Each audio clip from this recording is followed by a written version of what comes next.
What's up, everybody? My name is Lee and this is Mantis Mechanics, and today I want to talk about forms. Forms are obviously an important part of Chinese martial arts, especially Kung Fu, right? So every Kung Fu style has forms.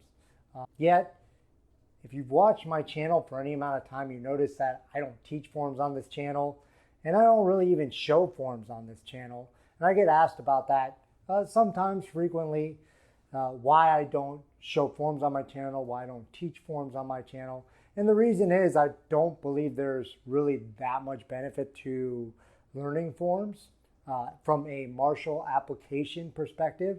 So I don't believe that if you do forms, you're going to get better at self-defense, or if you do forms, you're probably not going to get better at sports combat either. And those are my two focuses. I want to be able to do my kickbox sparring, sanda, that sort of stuff. And also I want to be able to defend myself, and forms doesn't seem like it helps with either of those. Yet I still do forms. I actually do practice forms. I'm going to show you here in a second. You're going to see some footage of me doing some forms. The reason why I don't do them on this channel, though, is because that's not what I wanted this channel to be about.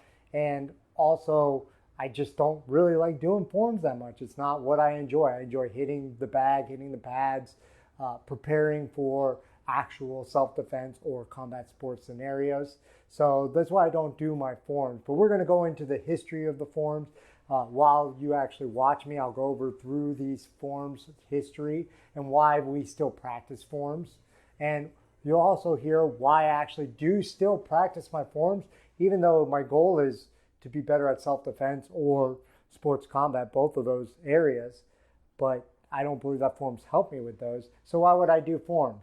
Let's stay tuned and you'll find out. So before I get into why I do forms, here's a brief history of how forms developed and why they were practiced. In the beginning, martial arts were really just one or two techniques that someone used that proved to be successful. This may be a kick, a punch, a throw, but really he had one or two techniques in his arsenal. Over time, people would show these techniques to each other and exchange styles, adding more techniques to their repertoire. They cataloged these moves into a set or form, or Taolu. These original forms were very short, comprising of only 3 or 4 techniques. For most of martial arts history, practitioners were illiterate. The idea of the ancient wise martial arts sage, while romantic, was the exception, not the rule. Before the Cultural Revolution in China, most of the lower class could not read or write. This meant that skills needed to be transmitted in other ways, like word of mouth and forms. The techniques were organized into fixed patterns, almost like a dance, and each technique was given a poetic name. These names are most famous in Taiji, where Snape's creep down and repulse monkey and sweep knee are still commonly used. These dances and poems help students remember techniques as well as their application.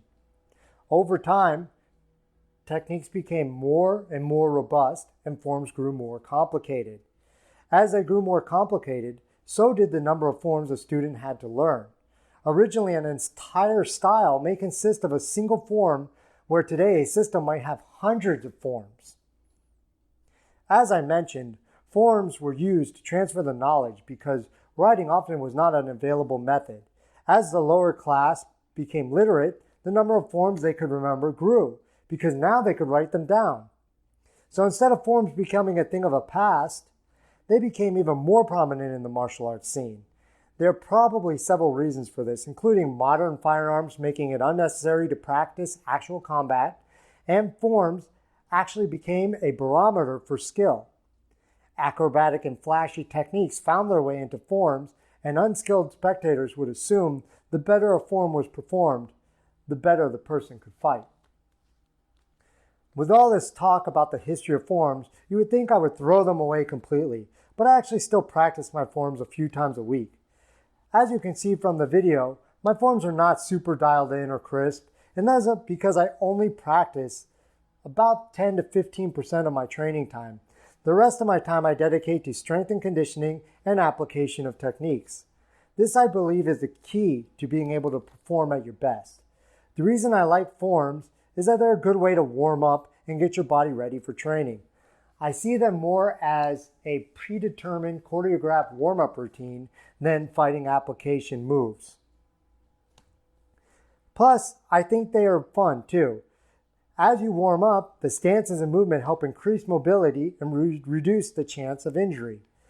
I was originally taught to do the forms like you are fighting, but I no longer approach my forms this way because I do not believe that's applicable. I practice my forms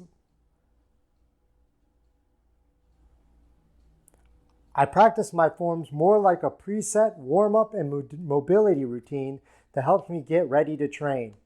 And I don't ever do them at 100% of my ability. This has become more valuable to me as I get older and warming up becomes more important. So there you have it, a brief history of forms and why I still train them. And also you got to see me do some forms in the process. I hope you don't think they're terrible because I have been spending years practicing them. But again, I do not dedicate a lot of time to forms practice. Let me know in the comments below why you like or dislike forms, and I'll see you next time here on Mantis Mechanics.